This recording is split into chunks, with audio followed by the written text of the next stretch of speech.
X. Check the mirror, look behind. It's carved the following from time. Think I recognize them from the picket lines. Friggin' swine flu plowing through.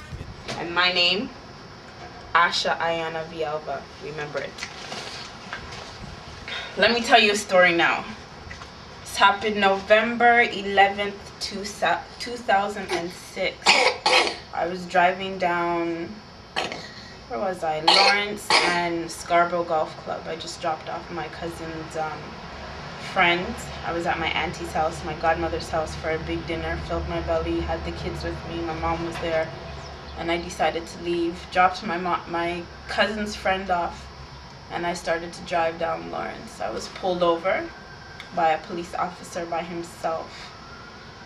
As he came up to my car, I rolled down my window probably about this much. I asked him, why am I being pulled over? And he told me he didn't know. From he said he didn't know, I thought that was kind of strange. So I said, all right, I'm going to get you my information, but I'm going to call my mom and let her know what's happening, what's going on. Said he didn't care what I did. He just wanted my information.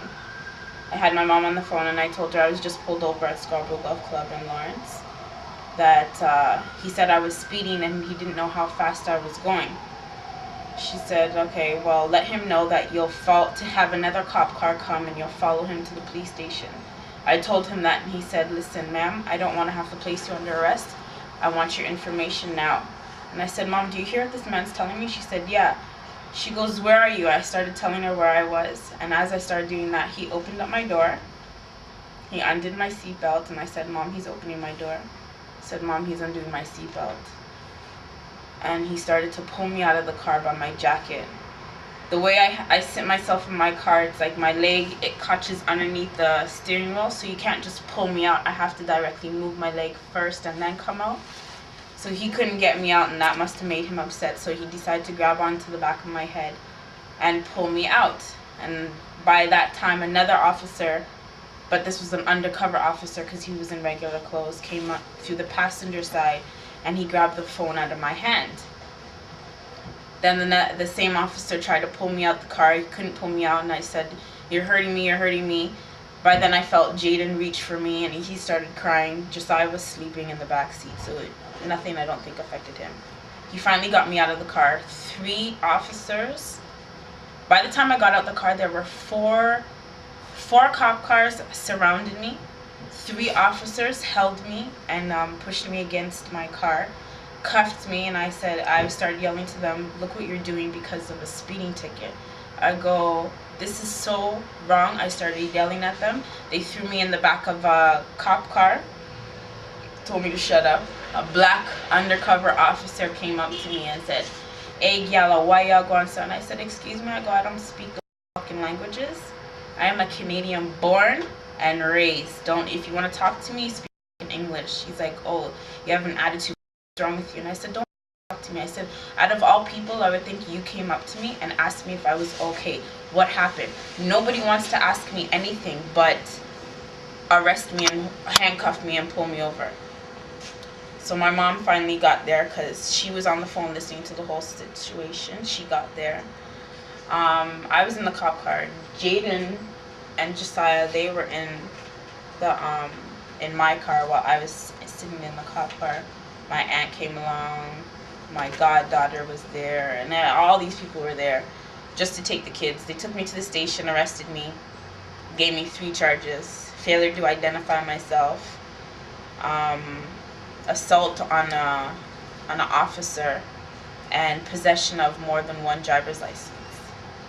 Even though the driver's license had the same name, same address, it was just a different expiry date on them. And the assault, I don't know how I assaulted him, but oh well. And the failure to identify myself, I didn't fail to identify myself. I wanted to, but he couldn't tell me how fast I was going. And I think that's wrong. As I was telling you the story, I told you how the officer pulled me by the back of my head. When this happened, he ended up pulling out 4 of my locks.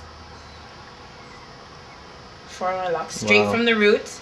Not to say that it chopped in half. This is straight from the root. Y'all even see the dustiness in my head that day. Straight from the root. He pulled out 4 of them.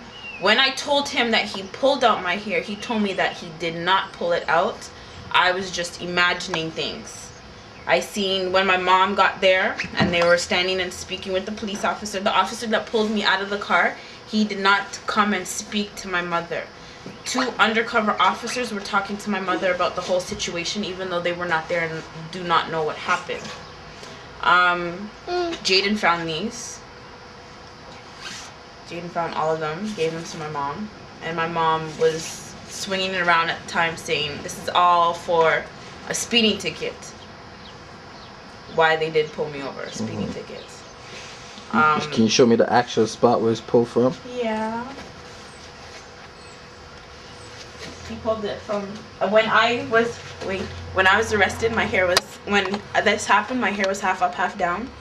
So you can directly see. I don't know if he assumed that I was a man or a woman or whatever, but my hair was half up, half down, and it's from here that he pulled it from. So my bald spot. It was a lot worse than this. The whole situation just shocked me because in the beginning, when my older one was giving me problems, I didn't know what to do, so I took him to the police station to try to scare him. And I said to him, when you're bad, this is what you come here for. You come here and you get yourself into trouble. They fingerprint you, everything.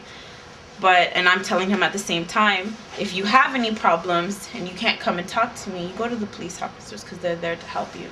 Now, me telling him this, and then all of a sudden this is happening right in front of him, full blown, like there was no hiding about it. The officer directly did not give me a chance to do anything that he wanted. He told me when he arrested me that when he tells me something, I should have shut my mouth and gave him my information, and none of this would have happened. That's what his response was to me.